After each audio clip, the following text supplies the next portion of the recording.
क्या आप government job पाना चाहते हैं? यदि हाँ, तो आपको सफलता जरूर मिलेगी, क्योंकि ज्ञान का अड्डा यूट्यूब चैनल आपको दे रहा है फ्री ऑनलाइन क्लासेज।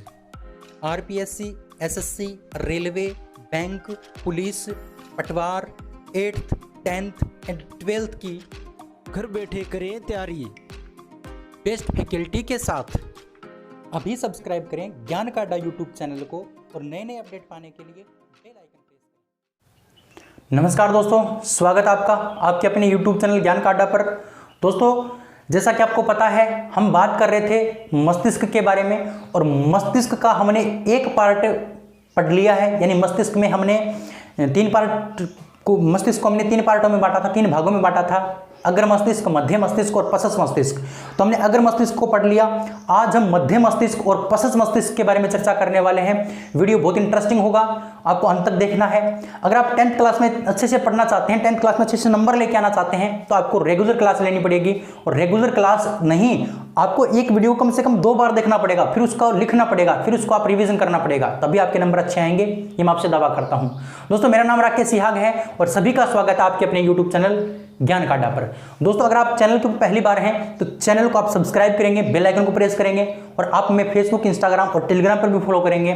टेलीग्राम का जो लिंक है वो वीडियो के डिस्क्रिप्शन में दिया गया है, फेसबुक का लिंक भी वीडियो के डिस्क्रिप्शन में है, या फिर आप टेलीग्राम पर फॉलो करने के लिए आप हमें सर्च करेंगे टेलीग्राम के ऊपर ज्ञान का अड्डा, तो हमारा चैनल आपको मिलेगा, जिससे कि आप हमसे जुड़ सको और हमसे पीडीएफ वगैरह प्राप्त कर सको।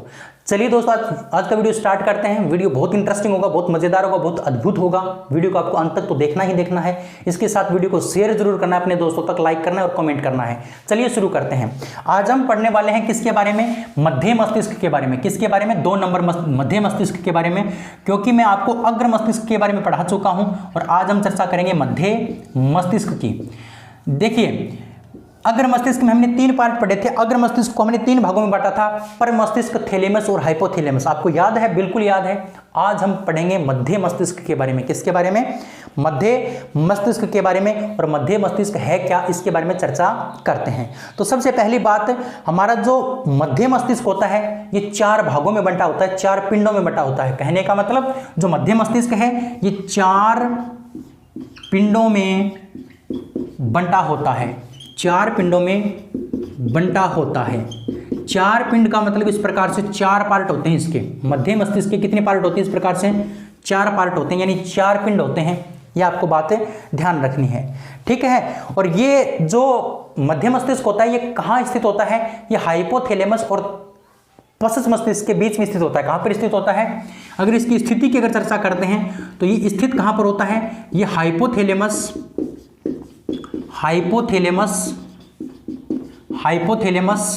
व पश्च मस्तिष्क के मध्य में स्थित होता है। पश्च मस्तिष्क के मध्य में। यह बात आपको अच्छे से ध्यान रखनी है कि जो मध्य मस्तिष्क है वो 4 पिंडों से मिलकर के बना होता है। ये इस प्रकार से 4 पिंड होते हैं। इसके साथ साथ ये कहां पर स्थित, कहां पर होता है भी, इसका नाम मध्य मस्तिष्क क्यों पड़ा है? क्योंकि हाइपोथैलेमस और पश्च मस्तिष्क के बीच में होता है। हाइपोथैलेमस तो अग्र मस्तिष्क का भाग है, ये तो अग्र का भाग है और ये पीछे का हो गया। तो अग्र और पीछे के बीच में क्या होता है? ये मध्य मस्तिष्क होता है, इसलिए इसका नाम क्या पड़ा है? मध्य मस्तिष्क पड़ा है। अब इसका एक इंपॉर्टेंट बात, इसके बारे में आपको एक इंपॉर्टेंट बात बताता हूं। इसका जो, इसमें पिंड कितने होते हैं? इसमें 4 पिंड होते हैं। इसमें इस प्रकार से 4 पिंड होते हैं। तो इन पिंडों को क्या कहा जाता है? इन पिंडों को क्या कहा जाता है? ये भी इंपॉर्टेंट बात है। तो ये आप अच्छे से लिखोगे कि इसके प्रत्येक पिंड को, इसके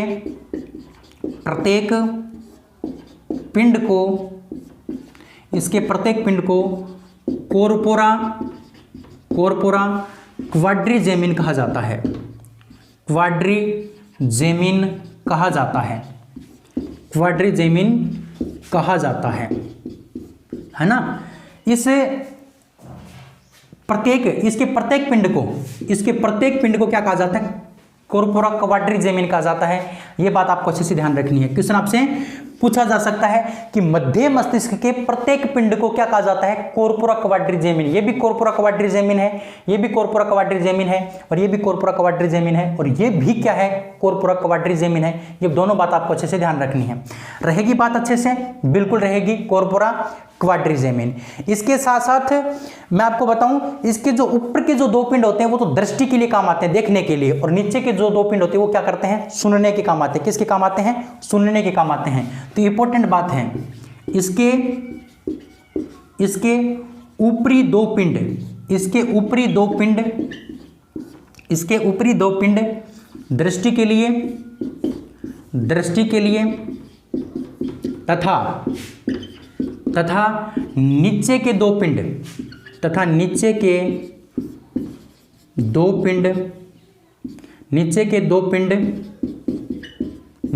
पिंड सुनने के काम आते हैं, सुनने के लिए, या फिर सुनने का मतलब श्रवण का कार्य करते हैं।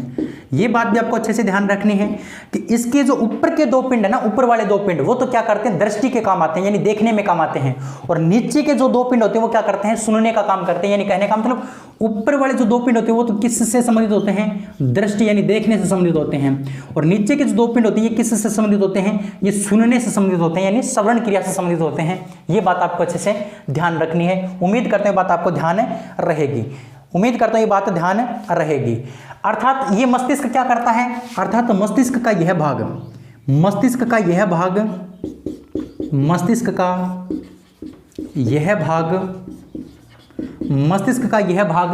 सुनने व देखने का कार्य करता है, सुनने व देखने का कार्य करता है, सुनने व देखने का कार्य करता है। कौन करता है, मध्य मस्तिष्क। कौन करता है, मध्य मस्तिष्क। तो आपसे पूछा जा सकता है हमारे सुनने व देखने में उत्तरदायी कौन होता है, तो सुनने और देखने में उत्तरदायी होता है मध्य मस्तिष्क। कौन होता है, मध्य मस्तिष्क होता है। ये बात आपको अच्छे से ध्यान रखनी है, रहेगी याद, बिल्कुल अच्छे से रहेगी। इसका आप स्क्रीनशॉट ले लीजिए, फिर हम आगे बढ़ते हैं। बिल्कुल आपने इसका स्क्रीनशॉट ले लिया होगा अच्छे से, और ये था हमारा मध्य मस्तिष्क। बस मध्य मस्तिष्क के बारे में भी आपको इतनी ही बात ध्यान रखनी है, एक एक बात मैंने आपको बता दी है। अब हम चर्चा करते हैं अगले मस्तिष्क के बारे में। किसके बारे में, पश्च मस्तिष्क के बारे में। किसके बारे में, पश्च मस्तिष्क के बारे में चर्चा करते हैं। पश्च मस्तिष्क है क्या, चलिए। पश्च मस्तिष्क यानी पीछे का भाग। मैंने आपको आगे वाला भाग यानी अग्र मस्तिष्क बता दिया, मैंने आपको मध्य वाला भाग बता दिया, और अब हम 3 नंबर चर्चा करते हैं पश्च मस्तिष्क की। किसकी चर्चा करते हैं, पश्च मस्तिष्क की चर्चा करते हैं। तो ध्यान से समझोगे इस बात को, पश्च मस्तिष्क है क्या, ध्यान से समझना है इसको अच्छे से। देखिए, पश्च जो मस्तिष्क है उसको 3 भागों में बांट दिया। कितने भागों में बांट दिया, 3 भागों में बांट दिया। इसके कितने भाग हैं, 3 भाग, और वो 3 भाग कौन कौन से हैं। सबसे पहला 1 नंबर का नाम है पोन्स वेरोलाई। पहले का क्या नाम है, पोन्स वेरोलाई। पहले भाग का नाम है पोन्स वेरोलाई। दूसरे का क्या नाम है, ये भी आपको ध्यान रखना है। दूसरे का नाम है अनुमस्तिष्क। दूसरे का क्या नाम है, अनुमस्तिष्क, अनुमस्तिष्क, है ना। और तीसरे की अगर चर्चा करते हैं तो तीसरे का नाम है मेडुला ओब्लोगेटा। क्या नाम है, मेडुला ओब्लोगेटा।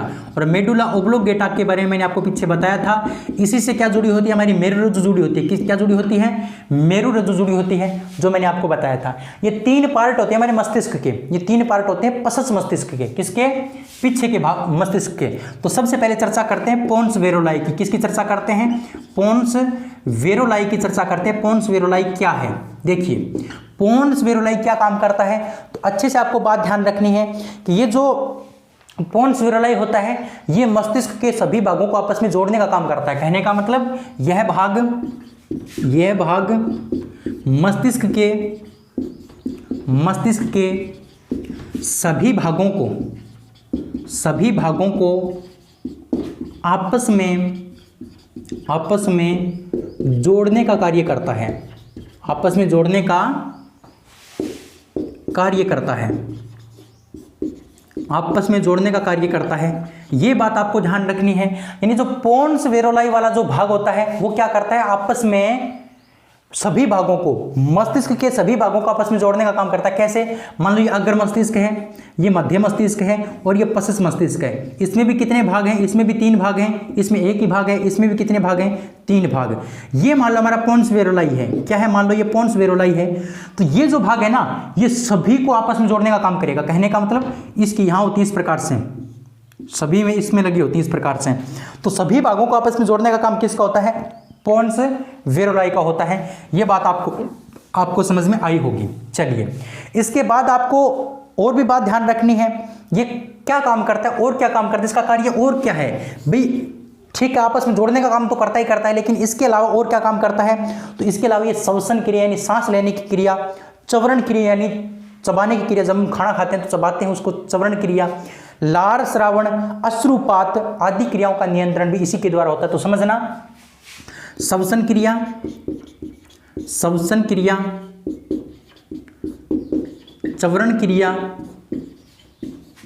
चवरण क्रिया और लार श्रावण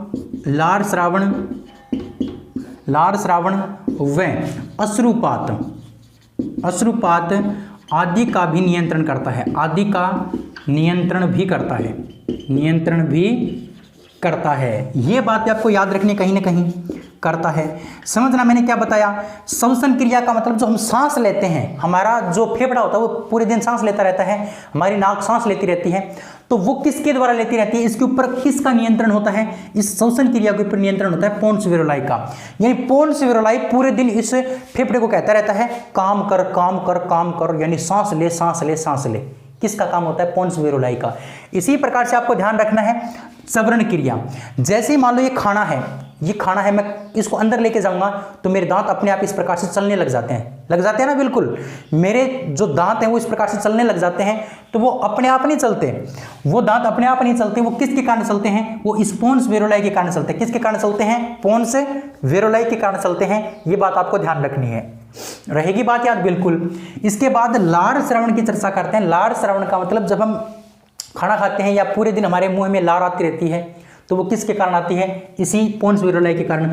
अश्रुपात का मतलब आंसू गिरना, पात का मतलब गिरना, अश्रु का मतलब आंसू गिरते हैं, जब हम रोते हैं तो आंसू गिरते हैं, वो किसका कारण है? वो भी इसी पोन्स वेरोलाई का कारण है। तो ये बातें आपको ध्यान रखनी है। इतनी सी बात थी पोन्स वेरोलाई के बारे में, और उम्मीद करता हूँ ये बात आपको अच्छे से याद भी हो गई होगी। चलिए, अब हम बढ़ते हैं नेक्स्ट। इसका स्क्रीनशॉट आपने ले लिया होगा। अब हम दूसरे की चर्चा करते हैं। 2 नंबर है अनुमस्तिष्क। 2 नंबर क्या है? अनुमस्तिष्क।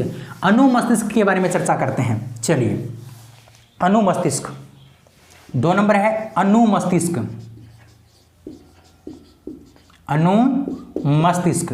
अनुमस्तिष्क की चर्चा करते हैं। अनुमस्तिष्क क्या है, क्या काम करता है? देखिए ध्यान से, ये जो अनुमस्तिष्क है ये हमारे मस्तिष्क का दूसरा सबसे बड़ा भाग है।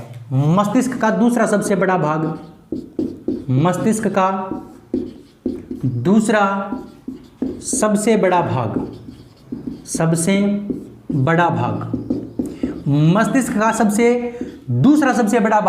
और पहला सबसे बड़ा भाग कौन होता है? पहला सबसे बड़ा भाग होता है परमस्तिष्क। कौन होता है?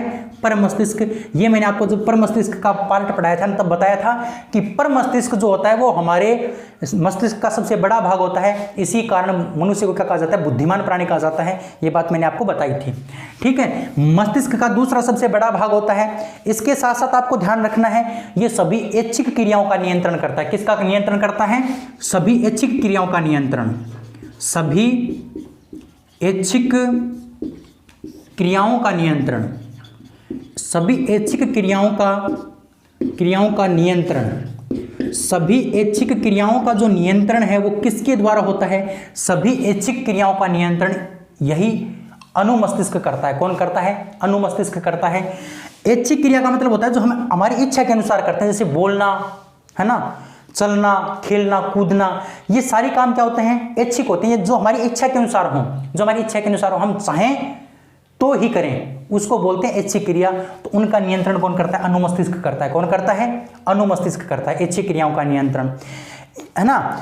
और इतनी बात याद रहेगी बिल्कुल। ये 2 बातें आपको ध्यान रखनी अनुमस्तिष्क के बारे में। और एक बात आपको और ध्यान रखनी है, शराब पीने पर यही भाग प्रभावित होता है।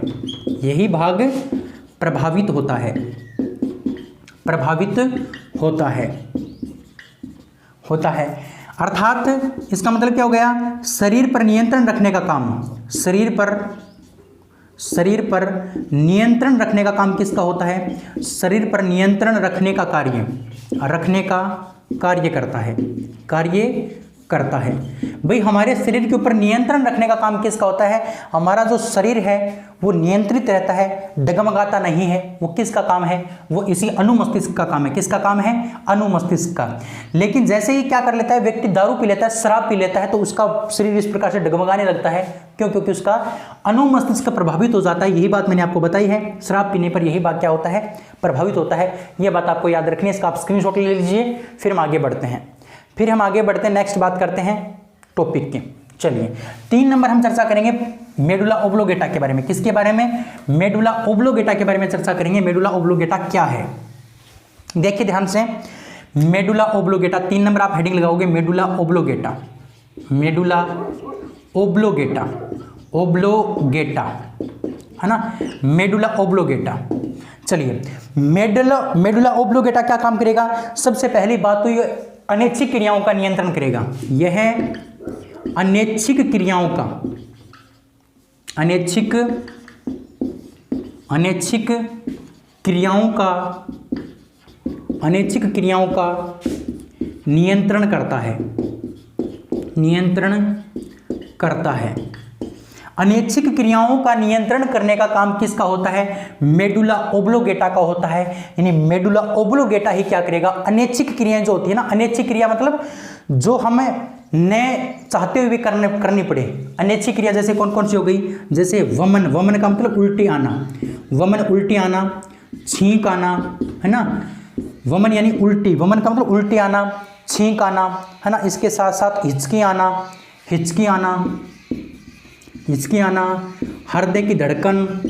हृदय की धड़कन, ये सभी क्या होती हैं? अनैच्छिक क्रियाएं होती हैं। हम न चाहते हुए भी उल्टी को रोक नहीं सकते, हम चाहते हुए भी छींक को रोक नहीं सकते, और हम चाहते हुए भी हिचकी को रोक नहीं सकते, हम चाहते हुए भी हृदय की धड़कन को रोक नहीं सकते।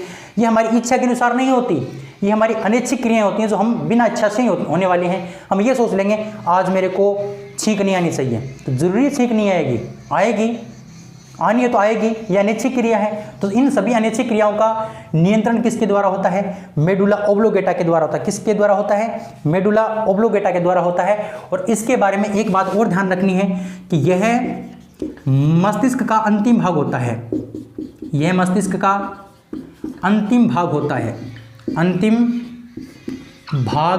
है, यह मस्तिष्क का अंतिम भाग होता है जो मेरु रज्जु से जुड़ा होता है, जो मेरु रज्जु से जुड़ा होता है, जो मेरु रज्जु से जुड़ा होता है, जो मेरु रज्जु से जुड़ा होता है। ये बात आपको ध्यान रखनी है। किससे जुड़ा होता है? मेरु रज्जु से जुड़ा होता है। और ये मस्तिष्क का क्या होता है? अंतिम भाग होता है। इतनी बात आपको ध्यान रखनी है। किसके बारे में? मेडुला ओब्लोगेटा के बारे में। किसके बारे में? मेडुला ओब्लोगेटा के बारे में। इसका आप स्क्रीनशॉट ले लीजिए, फिर हम नेक्स्ट टॉपिक की चर्चा करते हैं। चलिए, ले लिया होगा स्क्रीनशॉट आपने। अब देखिए, जब मैंने आपको तंत्रिका तंत्र स्टार्ट करवाया था तब मैंने आपको बताया था कि तंत्रिका तंत्र के 2 भाग होते हैं।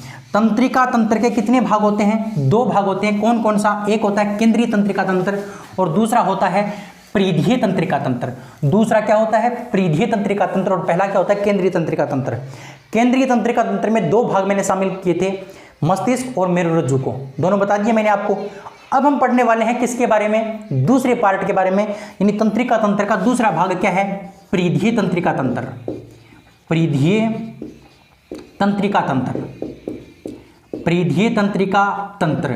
अब हम चर्चा करेंगे परिधीय तंत्रिका तंत्र के बारे में, यानी परिधीय तंत्रिका तंत्र क्या काम करता है उसके बारे में चर्चा करते हैं।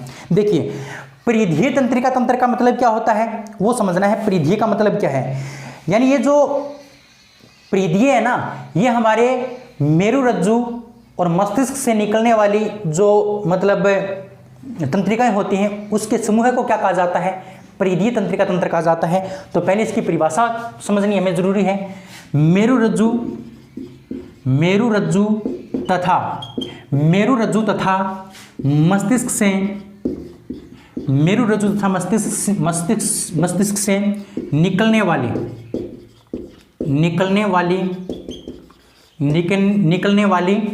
मेरु रज्जु तथा मस्तिष्क से निकलने वाली तंत्रिकाओं का समूह है, तंत्रिकाओं का समूह है। क्या कहलाता है? परिधीय तंत्रिका तंत्र कहलाता है। क्या कहलाता है? परिधीय तंत्रिका तंत्र कहलाता है। अब ये करता क्या है? ये केंद्रीय तंत्रिका तंत्र के बाहर काम करता है। केंद्रीय तंत्रिका तंत्र के बाहर काम करता है। तंत्रिका तंत्र के बाहर काम करता है। बाहर का मतलब ये होता है कि जो मान लो ये हमारा दिमाग है, ये हमारी मेरुरज्जु है, तो यहाँ से इस प्रकार से निकल गई तंत्रिका, यहाँ से इस प्रकार से, तो इसको हम क्या कहेंगे? परिधीय तंत्रिका तंत्र कहेंगे। यहाँ से निकल गई दिमाग से, तो उसको भी हम क्या कहेंगे? परिधीय तंत्रिका तंत्र कहेंगे। कहने का मतलब ये क्या करता है? केंद्रीय तंत्रिका तंत्र के बाहर काम करता है। जैसे हाथ, पैर, कान, नाक ये हो गया ना, इसका काम कौन करता है? ये परिधीय तंत्रिका तंत्र करता है। ये बात आपको ध्यान रखनी है। केंद्रीय तंत्रिका तंत्र को संदेश पहुंचाने का काम भी किसका होता है? इसी का होता है। यानी ये बात भी आप लिखोगे कि केंद्रीय तंत्रिका तंत्र को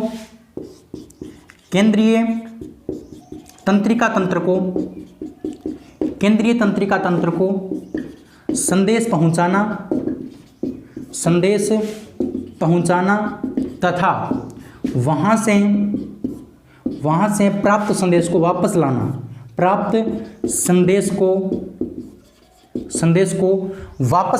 संदेश को वापस लाना किसका काम होता है? इसी परिधीय तंत्रिका तंत्र का काम होता है। किसका काम होता है? परिधीय तंत्रिका तंत्र का काम होता है। ये बात आपको कहीं ना कहीं ध्यान रखनी है। केंद्रीय तंत्रिका तंत्र को संदेश पहुंचाना और वहां से प्राप्त वापस जो संदेश प्राप्त होते हैं उसी को वापस लाने का काम भी किसका होता है? इसी परिधीय तंत्रिका तंत्र का होता है। किसका होता है? परिधीय तंत्रिका तंत्र का होता है। रहेगी बात याद अच्छे से? बिल्कुल रहेगी, मुझे पता है अच्छे से रहेगी। अब आगे बढ़ते हैं और नेक्स्ट चर्चा करते हैं। इससे आगे बढ़ते हैं और नेक्स्ट चर्चा करते हैं। अब मैंने आपको बताया भी था कि ये जो परिधीय तंत्रिका तंत्र है इसको दो भागों में बांटा गया है। इसके कितने भाग हैं? इसके दो भाग हैं। एक भाग का नाम मैंने आपको बताया था, कायिक तंत्रिका तंत्र। क्या बताया था मैंने आपको? कायिक तंत्रिका तंत्र, है ना। एक था कायिक तंत्रिका तंत्र और दूसरा था स्वायत्त तंत्रिका तंत्र। दूसरे का क्या नाम था? स्वायत्त तंत्रिका तंत्र। अब हम इनके बारे में चर्चा करने वाले हैं। सबसे पहले हम पढ़ेंगे कायिक तंत्रिका तंत्र की, लेकिन ये कुछ बातें आपको ध्यान रखनी है। किसके बारे में? परिधीय तंत्रिका तंत्र के बारे में, जो आप इसका स्क्रीनशॉट ले सकते हो। और अब हम चर्चा करने वाले हैं कायिक तंत्रिका तंत्र की। किसकी चर्चा करेंगे? कायिक तंत्रिका तंत्र की। स्क्रीनशॉट आपने ले लिया, बहुत अच्छी बात है। अब आप हेडिंग लगा लीजिए कायिक तंत्रिका तंत्र। किसके बारे में? कायिक तंत्रिका तंत्र के बारे में आप हेडिंग लगा लीजिए। परिधीय तंत्रिका तंत्र का पहला पार्ट, कायिक तंत्रिका तंत्र हम पढ़ने वाले हैं। कायिक तंत्रिका तंत्र पहला भाग है कायिक तंत्रिका तंत्र। इसके बारे में अच्छे से आपको यह बात ध्यान रखनी है। देखिए कायिक तंत्रिका तंत्र क्या काम करता है? ये कायिक जो तंत्रिका तंत्र होता है वो उन क्रियाओं का नियंत्रण करता है जो हम हमारी इच्छा के अनुसार करते हैं, कहने का मतलब ऐच्छिक क्रियाओं का नियंत्रण करता है। क्या करता है? ऐच्छिक क्रियाओं का नियंत्रण करता है। ऐच्छिक क्रियाओं का नियंत्रण, देखिए ऐच्छिक क्रियाओं का नियंत्रण एक तो ये करता है और एक करता है अनुमस्तिष्क। एक अनुमस्तिष्क और एक ये दोनों मिलकर के क्या करते हैं? ऐच्छिक क्रियाओं का नियंत्रण करते हैं। ऐच्छिक क्रियाओं का नियंत्रण रहेगी बात याद? बिल्कुल रहेगी। और एक बात आपको और ध्यान रखनी है, इसी के सहारे केंद्रीय तंत्रिका तंत्र कार्य करता है। केंद्रीय तंत्रिका तंत्र कार्य करता है। यानी ये जो कायिक तंत्रिका तंत्र है ये जब सहयोग प्रदान करेगा किसको? केंद्रीय तंत्रिका तंत्र को, तभी केंद्रीय तंत्रिका तंत्र काम कर पाएगा। यानी दिमाग और मेरुरज्जु को सहयोग प्रदान करने का काम कौन करता है? कायिक तंत्रिका तंत्र करता है। कौन करता है? कायिक तंत्रिका तंत्र करता है। ये बात आपको ध्यान रखनी अच्छे से। इसी के सहारे क्या करता है? केंद्रीय तंत्रिका तंत्र कार्य करता है। बात याद रखनी अच्छे से, बिल्कुल दमदार तरीके से। रह जाएगी बात याद? बिल्कुल रह जाएगी। ये था कायिक तंत्रिका तंत्र। और अब हम चर्चा करेंगे स्वायत्त तंत्रिका तंत्र की। किसकी चर्चा करेंगे? स्वायत्त तंत्रिका तंत्र की। स्वायत्त तंत्रिका तंत्र क्या करता है और क्या है, इसके बारे में चर्चा करते हैं। यानी ये उन क्रियाओं का नियंत्रण करता है जो हमें मतलब हमारी इच्छा के अनुसार न करें, जो हम हमारी इच्छा के अनुसार न करें, कहने का मतलब अनैच्छिक क्रियाओं का नियंत्रण, अनैच्छिक क्रियाओं का नियंत्रण, अनैच्छिक क्रियाओं का नियंत्रण। अनैच्छिक क्रियाओं का जो नियंत्रण है वो किसके द्वारा होता है? इस स्वायत्त तंत्रिका तंत्र के द्वारा होता है। किसके द्वारा होता है? स्वायत्त तंत्रिका तंत्र और मेडुला ओब्लोगेटा दोनों मिलकर के क्या करते हैं? अनैच्छिक क्रियाओं का नियंत्रण करते हैं। किसका नियंत्रण करते हैं? अनैच्छिक क्रियाओं का नियंत्रण करते हैं।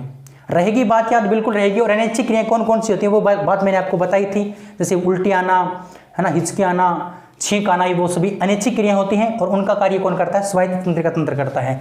कितने प्रकार का होता है? ये 2 प्रकार का होता है। एक है अनुकंपी और दूसरा है परानुकंपी। अनुकंपी और परानुकंपी 2 प्रकार के क्या होते हैं? ये स्वायत्त तंत्रिका तंत्र होता है। अब सबसे पहले चर्चा करते हैं अनुकंपी के बारे में। किसके बारे में? अनुकंपी के बारे में चर्चा करते हैं। अनुकंपी क्या काम करता है? देखिए ध्यान से, इसका आप स्क्रीनशॉट ले लीजिए। बिल्कुल छोटी छोटी बातें हैं, अच्छे से आपको याद रखनी है। अब हम चर्चा करते हैं अनुकंपी के बारे में। अनुकंपी क्या है? अब बहुत सारे बच्चे ये सोच रहे होंगे, सर ने तो बहुत बड़ा चैप्टर करवा दिया, इतने पार्ट क्या एक चैप्टर में आएंगे? बिल्कुल मेरे दोस्त आएंगे, है ना, आएंगे। बड़ा चैप्टर है, 6 नंबर का चैप्टर है। मैंने आपको एक एक बातें बताई हैं और इसी प्रकार से मैं आपको पढ़ाऊंगा पूरा कोर्स, है ना। बहुत जल्द हम तीसरा पार्ट चैप्टर स्टार्ट कर देंगे। अब देखिए, सबसे पहले चर्चा करेंगे अनुकंपी की। किसकी चर्चा करेंगे? अनुकंपी स्वायत्त तंत्रिका तंत्र। स्वायत्त तंत्रिका तंत्र, अनुकंपी स्वायत्त तंत्रिका तंत्र क्या है, इसके बारे में चर्चा करते हैं। अनुकंपी स्वायत्त तंत्रिका तंत्र क्या है, इसके बारे में चर्चा करते हैं। देखिए ध्यान से, जो अनुकंपी स्वायत्त तंत्रिका तंत्र है वो क्या काम करेगा? ये सतर्कता और उत्तेजना का कार्य करता है। क्या करता है? सतर्कता और उत्तेजना का कार्य करता है। सतर्कता तथा उत्तेजना का कार्य करता है। उत्तेजना का कार्य करता है। इस सतर्कता का मतलब हम सचेत रहते हैं, हमारे शरीर में उत्तेजना रहती है ना, मैं ये काम कर लूँ, वो काम कर लूँ, होता है ना ऐसा। वो किसके कारण होता है? वो होता है इस अनुकंपी स्वायत्त तंत्रिका तंत्र के कारण। किसके कारण?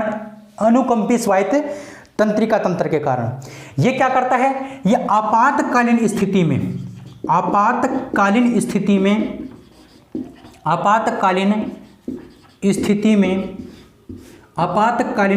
में अतिरिक्त ऊर्जा प्रदान करता है। अतिरिक्त ऊर्जा प्रदान करता है। यानी जब आपातकालीन स्थिति आती है, आपातकालीन स्थिति का मतलब जब हमारे पीछे कुत्ता भागने लगे, जब हमारे पीछे कुत्ता हो जाए तो हमारे शरीर में एक अलग ऊर्जा आती है, हम तेजी से दौड़ते हैं ना, तो वो होती है अतिरिक्त ऊर्जा। वो किसके कारण मिलती है? वो अनुकंपी स्वायत्त तंत्रिका तंत्र के कारण मिलती है। किसके कारण मिलती है? अनुकंपी स्वायत्त तंत्रिका तंत्र के कारण मिलती है। और ये क्या करता है? हमारी श्वास की गति को भी बढ़ाता है। श्वास गति को बढ़ाना, हृदय धड़कन को बढ़ाना, हृदय धड़कन की गति को बढ़ाना, ये सभी कार्य किसके होते हैं? ये सभी कार्य इसी स्वायत्त तंत्रिका तंत्र के होते हैं, यानी अनुकंपी के होते हैं। जब हमारे पीछे कुत्ता दौड़ने लगता है तो हमारी श्वास फूलने लगती है ना, हमारी हृदय की धड़कन तेज हो जाती है। वो किसका काम है? वो इसी अनुकंपी स्वायत्त तंत्रिका तंत्र का काम है। ये बात आपको अच्छे से ध्यान रखनी है। उम्मीद करता हूँ ये बात आपको याद रहेगी। चलिए अब दूसरे की चर्चा करते हैं, परानुकंपी की। किसकी चर्चा करते हैं? परानुकंपी की चर्चा करते हैं। परानुकंपी स्वायत्त तंत्रिका तंत्र क्या है? परानुकंपी स्वायत्त तंत्रिका तंत्र क्या है? देखिए, स्वायत्त तंत्रिका तंत्र के 2 भाग थे, अनुकंपी और परानुकंपी। अनुकंपी के बारे में पढ़ लिया। अब हम चर्चा करते हैं परानुकंपी के बारे में। परानुकंपी क्या काम करेगा? दोस्तों, परानुकंपी शारीरिक ऊर्जा का संचय करता है। हमारे शरीर में जो ऊर्जा होती है ना, उसको निर्मित करने का काम कौन करता है? यही करता है परानुकंपी। याद रखना, शारीरिक ऊर्जा का संचय करता है। शारीरिक ऊर्जा का संचय करता है। भाई, हमारे शरीर में जो ऊर्जा होती है उसको संचित करने का काम कौन करता है? यही परानुकंपी करता है। विश्राम अवस्था